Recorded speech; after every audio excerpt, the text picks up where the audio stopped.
Assalamualaikum warahmatullahi wabarakatuh. Oke, teman-teman. Kali ini gua mau ngebahas soal eh, pinjol-pinjol dan kartu kredit atau pendanaan pay later dari bank. Kita bahas soal pinjol dulu deh, kartu kredit atau kartu apa KTA atau bank-bank resmi lainnya nanti dulu belakangan. Jadi gue mau ngebahas dulu soal pinjaman online ya. Khususnya di pinjaman online Tunaiku ya. Jadi Tunaiku ini dari bank resmi ya, teman-teman, dari Bank Amarbank ya dia. Amarbank itu sebenarnya kayak bank digital sih sebetulnya, Bank Amarbank. Sama kayak modelnya Sibank, terus ya banyak lagi lah bank-bank digital. Jadi gini, sedikit mau cerita dulu. Jadi ada teman kerabat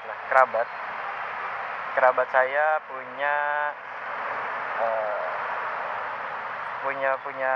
cicilan di Tunaiku ya kawan-kawan. Kerabat saya ini sudah mulai galbay kurang lebih sejak 3 bulan yang lalu, dan hampir setiap hari mendapatkan telepon pasca dari macetnya pembayaran. Bahkan dari bulan pertama itu sudah dapatkan telepon, dapatkan WA juga, sama ada juga SMS ya, SMS, WA, email juga ya, email. Nah, jadi kerabat saya ini kan jatuhnya sudah galbay ya, karena sudah lewat dari 60 hari dari tanggal jatuh tempo. Nah, kebetulan hari ini kerabat saya ini baru saja dapat surat cinta nih teman-teman, dari Amarbank yang menaungi Tunaiku. Tapi mereka ini cara penagihannya soft sekali ya teman-teman ya.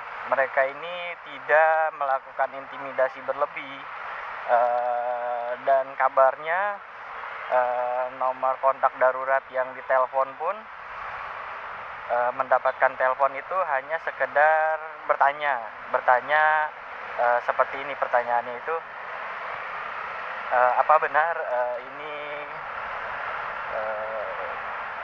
kerabat dari nasabah kami yang bernama ABCD misalnya. Jadi penagihan mereka hanya seperti itu. Mereka cuma menyampaikan salam bahwa kerabatnya ini memiliki tagihan di aplikasi Tunaiku dan mohon untuk dibantu disampaikan gitu. Jadi mereka ini mengakunya dari perbankan gitu ya, pengakuannya dari perbankan. Ya bahasanya normal, bahasanya masih bahasa penagihan yang baik lah gitu. Jauh bahkan baik sekali bahkan kalau bisa saya bilang. Dan sejauh ini dari aplikasi Tunaiku lewat 2 bulan masih baru dapat surat tagihan aja, baru dapat surat cinta nih hari ini nih. Pas banget hari ini, hari dimana saya buat video ini. Nah, jadi menurut saya Amarbank atau Tunaiku ini oke lah, nggak ada aneh-aneh lah. Dan nanti saya coba buatkan video terpisah, isi surat tagihannya seperti apa, dan nanti saya coba memperlihatkan suratnya ini resmi atau memang surat yang dibuat atau surat yang dikirim hanya sebatas format aja gitu yang udah biasa diketik mereka, terus cuma ditambahkan aja nama si debitur atau nama nasabahnya ini. Jadi menurut saya ini kalau Tunaiku nih oke nih, penagihannya juga bagus, nggak macem-macem. Nah, beda dengan pinjol-pinjol yang lain ya. Pinjol-pinjol yang lain itu cara penagihannya sangat-sangat luar biasa. Sangat mengintimidasi kalau bisa saya bilang ya. Oke, kasus Tunaiku sampai di situ. Nanti coba saya buatkan lagi untuk video surat tagihannya ya teman-teman. Nanti coba saya share juga ke teman-teman surat tagihannya itu seperti apa. Oh iya, tertinggal satu. Jadi si FC lapangan ini yang mengirimkan surat tagihan, DC lapangannya ini mengirimkan surat tagihan. Kebetulan si nasabahnya ini tidak sedang di rumah. Jadi surat tagihannya itu hanya diselipkan di pagar rumah ya teman-teman. Jadi tidak menanyakan ke tetangga atau apa, mungkin menanyakan hanya sebatas menanyakan rumahnya di sebelah mana, mungkin ya, karena saya juga belum dapat info lebih lanjut terkait cara penagihannya seperti apa, DC lapangannya itu datangnya seperti apa gitu. Cuman yang saya terima infonya si DC lapangan itu hanya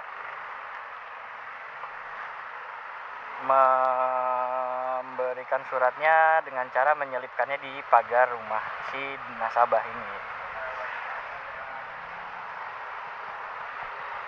Oke, untuk selanjutnya untuk soal Tunaiku nanti saya akan lanjut lagi di video lainnya ya teman-teman. Nah, kali ini lanjut ke bank resmi nih. Ini jatuhnya itu dia pay letter sih setahu saya. Pay letter dia dari Alobank. Jadi buat teman-teman ini coba mana suaranya nih yang punya cicilan di Alobank juga atau memang sudah menuju ke Galbay di Alobank, coba absen dulu nih di kolom komentar. Nah, untuk nasabah Alobank ini kebetulan orang yang sama dengan orang yang mendapatkan tagihan di Tunaiku. Ya, kerabat saya juga sama. Jadi si kerabat saya ini baru saja menginformasikan kalau hari ini tuh betul-betul diteror dengan telepon, WhatsApp, SMS, email, bahkan ke kontak daruratnya si nasabah ini juga. Nah, tapi lucunya gini loh. Si pihak dari Alobank ini, FC-nya Alobank ini menginformasikan kepada si nasabah ini, ya, menginformasikannya silahkan bayarkan tagihannya sebelum jam sekian. Ya, itu udah format biasa lah ya. Sebelum jam sekian. Kalau tidak, datanya akan dialihkan ke dia bilang tuh, pokoknya tim penagihan khusus lah atau apa, mungkin maksudnya akan dilimpahkan ke pihak ketiga atau debt collector gitu. Dan di isi SMS-nya atau isi WhatsApp-nya itu pun memberitahukan kepada nasabahnya bahwa kalau semisal dari jam yang telah ditentukan tidak dibayarkan, akan dihubungi ke kontak daruratnya ya. Nah, ini lucunya. Sebenarnya kontak daruratnya itu sudah dihubungi dari mungkin bisa dibilang dari awal mulai macet ya, mulai kreditnya macet, itu sudah dihubungi si pihak kontak daruratnya ini. Tapi dari pihak si Alobank-nya sendiri menginformasikannya baru akan gitu. Jadi bagaimana itu ya? Lucu ya. Dia ini si Alobank ini bilang nanti saya akan hubungi kontak daruratnya, padahal nyatanya kontak daruratnya itu memang udah dihubungi gitu. Dan WhatsApp yang terakhir yang diterima nasabah dari tim penagihan Alobank ini Isinya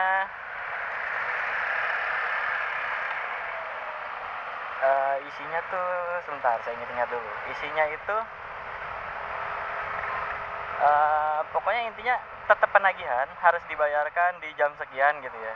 Masih sama isinya, cuman dia lebih menekankan kalau seandainya tidak dibayarkan juga, siang hari ini akan didatangi oleh debt collector gitu.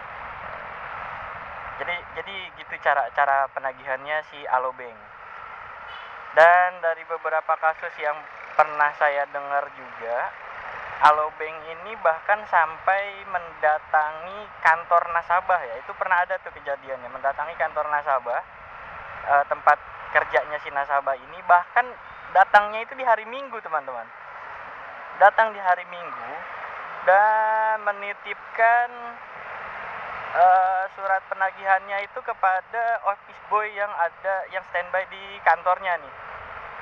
Kan seharusnya penagihan itu dilakukan di jam operasional ya, di jam operasional kantornya si penagihannya inilah gitu. Bukan di luar jam operasional itu gitu kan. Nah, sedangkan ini penagihannya bahkan jauh di luar jam operasional, ini hari Minggu loh. Dan parahnya lagi ditagihkan ke perusahaannya, ke kantornya gitu, didatangi ke kantornya untuk menitipkan surat tagihan. Nah, selain itu, ini masih nasabah yang sama nih. Setelah si debt collector mengirimkan surat tagihan ke kantor dengan cara menitipkan ke office boy, si debt collector ini mendatangi alamat rumah yang tercantum ketika melakukan pengajuan. Jadi alamat rumahnya itu sebetulnya alamat rumah nenek dari si nasabahnya itu.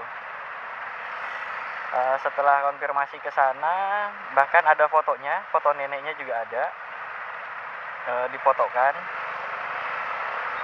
Si nasabah ini, si debt collector ini menginformasikan ke nasabahnya gitu kan. Saya nggak ngerti ini kalau yang seperti itu jatuhnya intimidasi atau bukan gitu ya, atau memang prosedurnya emang seperti itu gitu cara penagihan mereka. Jadi kalau saya bilang kan Alobank itu bank ya, mereka itu bank resmi ya, bank resmi. Nah, Alobank ini selalu ditempeli sama Bank Mega ya. Ini setahu saya ya. Ini info yang saya dapat gitu. Tapi cara penagihannya itu aneh gitu. Kenapa harus datang ke kantor? Kenapa harus datang ke kantor bahkan di luar jam operasionalnya, di luar jam kantor? Apakah menghindari supaya tidak ada aduan atau bagaimana gitu kan? Jadi Alobank ini cara penagihannya seperti itu. Itu untuk Alobank ya, Alobank. Dan tadi dari Tunaiku. Nah, sekarang lanjut lagi nih. Ini ke penagihannya dari Bank DBS nih. Nah, kalau dari Bank DBS ini nasabahnya berbeda nih, teman-teman nih. Jadi si nasabah ini bercerita kepada saya kalau beliau ini telah menunggak di Bank DBS selama kurang lebih 2 bulan. Nah, di 2 bulan ini si nasabah memang tidak menginformasikan telah mengganti nomor kepada pihak bank. Mungkin dari pihak bank menelpon atau bagaimana, kita nggak tahu ya. Nah, singkat cerita, setelah 2 bulan ini dari pihak bank ini di lapangannya itu datang ke rumah ke alamat yang tertera, ke alamat yang sudah diberikan, yang diisi pada formulirnya, untuk melakukan penagihan. Nah, si debt collector lapangan ini kan hanya melakukan penagihan ya, teman-teman. Datang, dan setelah datang dia bertemu, belum bertemu. Dia mencari alamatnya, menanyakan alamat yang bersangkutan. Bahkan si debt collector lapangan ini menanyakan kepada ketua RT dan tetangga-tetangga nasabah. Setelah mendapatkan lokasinya, kebetulan si debt collector ini bertemu dengan pas banget ketemunya sama orang tua si nasabahnya. Langsunglah diinfokan kalau bahwa anaknya ini memiliki tagihan di bank DBS dan belum dibayarkan selama 2 bulan. Nah ini setahu saya ya, yang namanya tagihan itu kan nggak bisa ya ditagihkan ke pihak lain, sekalipun itu orang tua dari nasabahnya ya, nggak bisa. Sudah ada aturannya dari OJK, tidak bisa dilakukan penagihan ke pihak lain selain debitur. Nah ini ditagihkan kepada orang tua, bukan ditagihkan sih, diinformasikan kepada orang tuanya. Nah setelah itu si debitur akhirnya menemui si debt collector ya, dan dibawa ke alamat rumahnya. Sebenarnya alamat rumahnya sama alamat rumahnya, cuman kenapa si debt collector ini malah datang ke rumah orang tuanya gitu, dengan berdalih si debt collector ini hanya mengikuti alamat yang tertera di formulir ketika melakukan pendaftaran. Oh ya, info sedikit. Jadi ini DBS ini bukan kartu kredit ya. DBS ini KTA ya, teman-teman.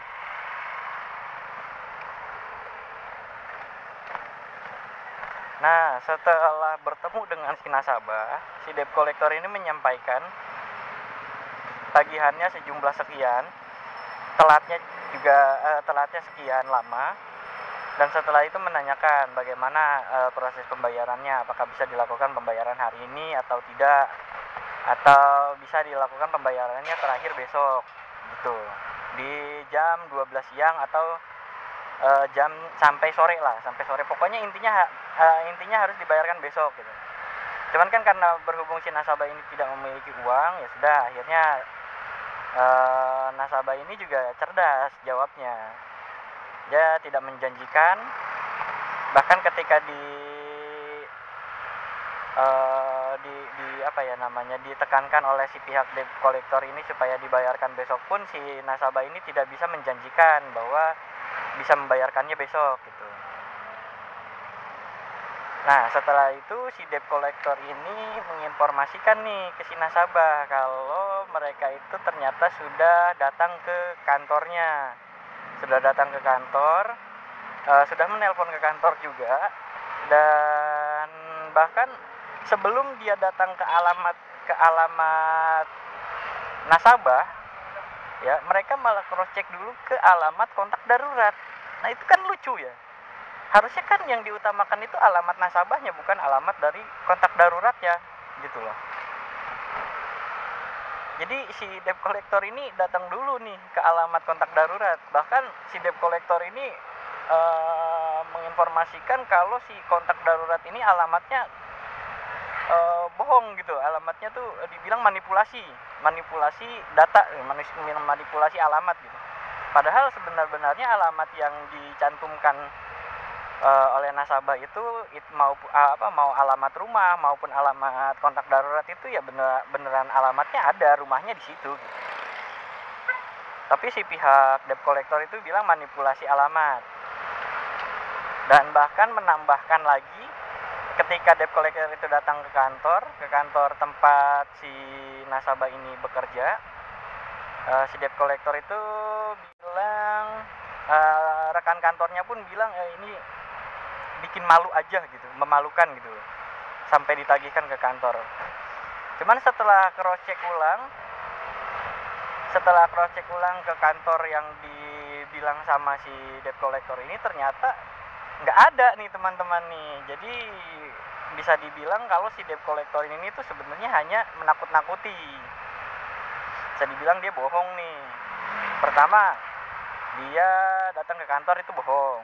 Kedua, yang dia bilang manipulasi alamat kontak darurat jelas itu bohong.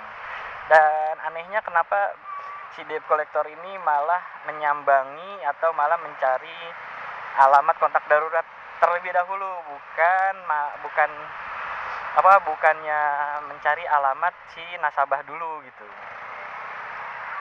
Nah oke, singkat cerita, si debt collector ini pamit ya kan, udah selesai nih, sudah mendapatkan nomor telepon nasabah yang baru dan meminta nomor telepon si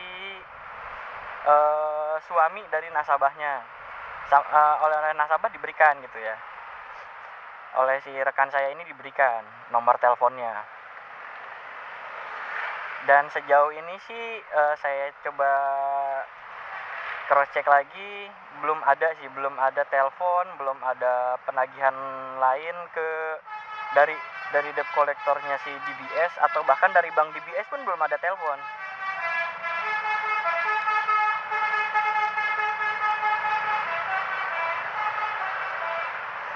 Nah, tambahan sedikit nih teman-teman, saya lupa tadi menceritakannya juga. Jadi bahkan si debt collector ini menyampaikan kalau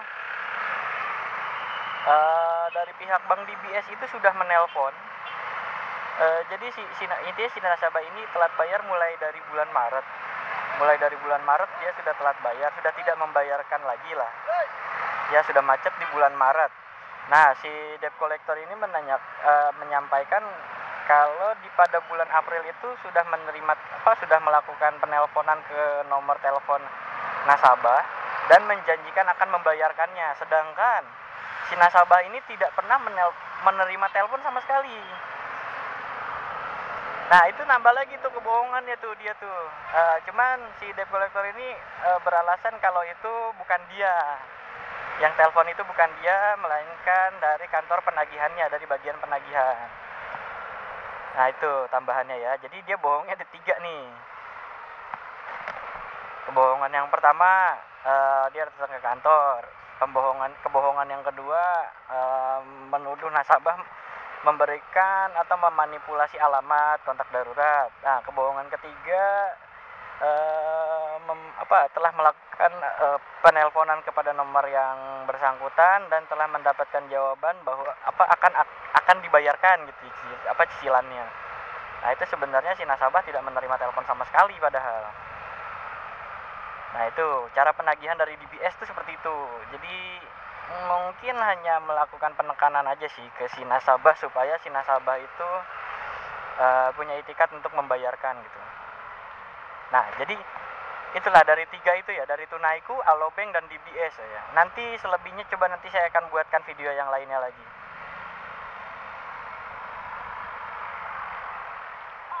Jadi intinya di video ini saya cuma mau kasih kalian penjelasan aja cara kalau seandainya memang debt collector itu datang ke rumah ya. Ini khusus untuk bank resmi ya.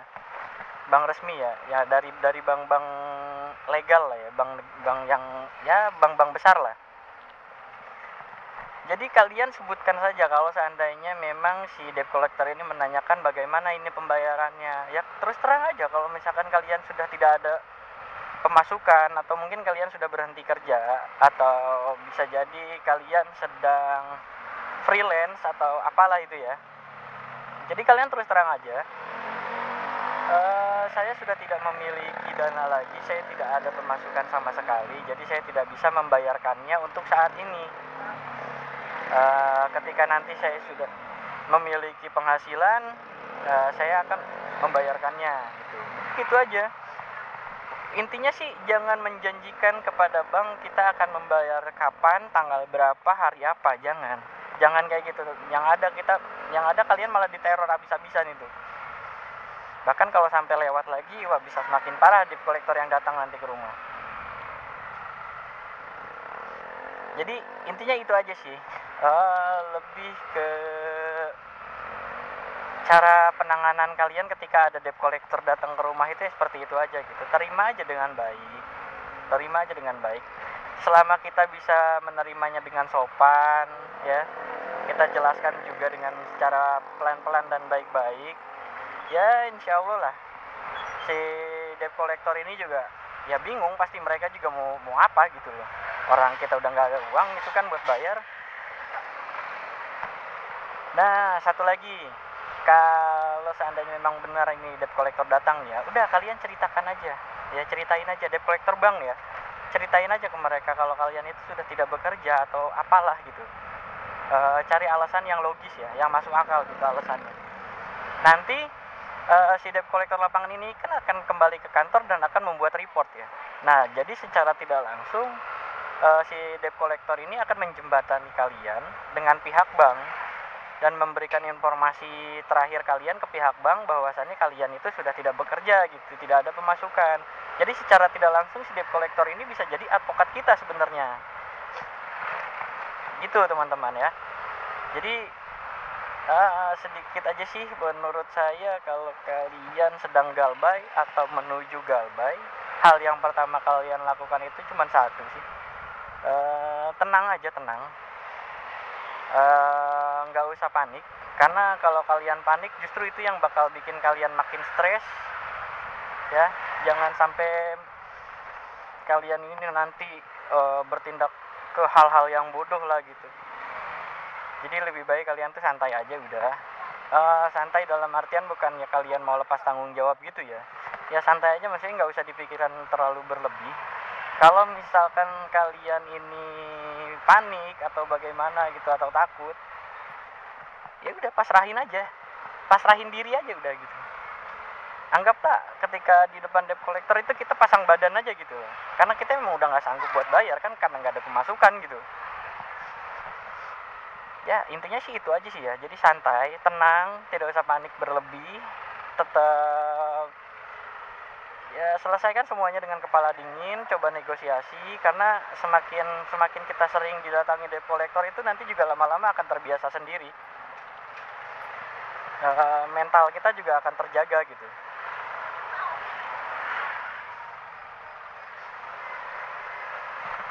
Nah, menurut saya sih udah ya segitu aja sih ya, ke isi konten kali ini segitu aja.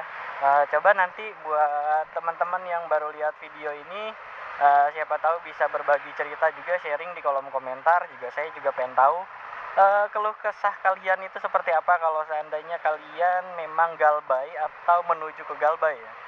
Dan kalau boleh bisa sekalian dicantumkan di berapa aplikasi kalian galbay. Tidak usah disebutkan aplikasinya, cukup kalian komen aja galbay di berapa aplikasi dan berapa lama, supaya bisa membantu teman-teman yang lainnya yang sedang kesulitan dalam hal yang sama. Jadi bisa inilah saling menenangkan satu sama lain lah gitu. Karena jujur aja ya, saya juga kan pernah galbay ya, dan yang saya cari pertama itu kan solusi-solusi bagaimana caranya untuk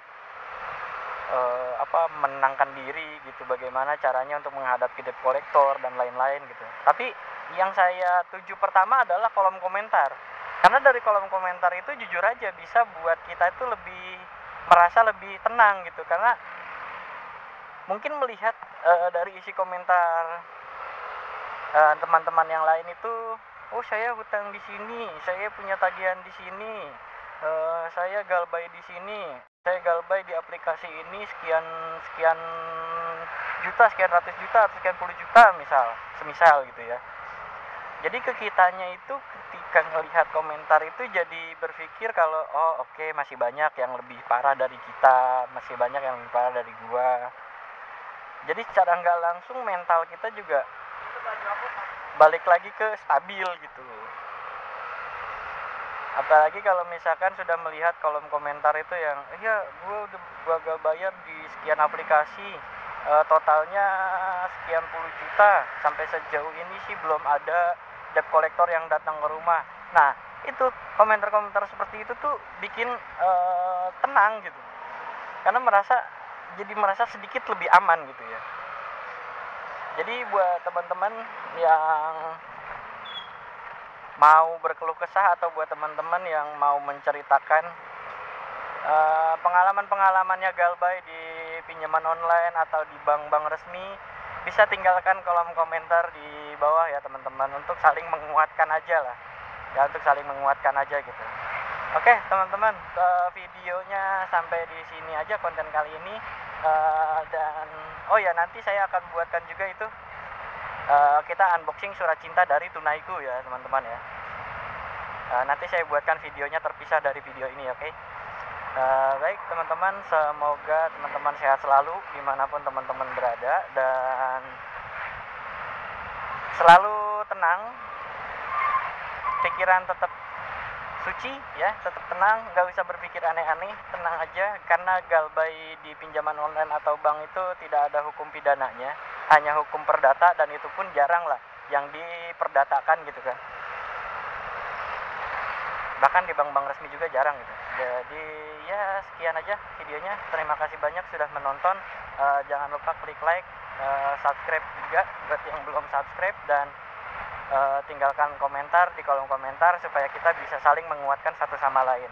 Oke, salam sehat, salam waras, terima kasih banyak telah menonton video ini.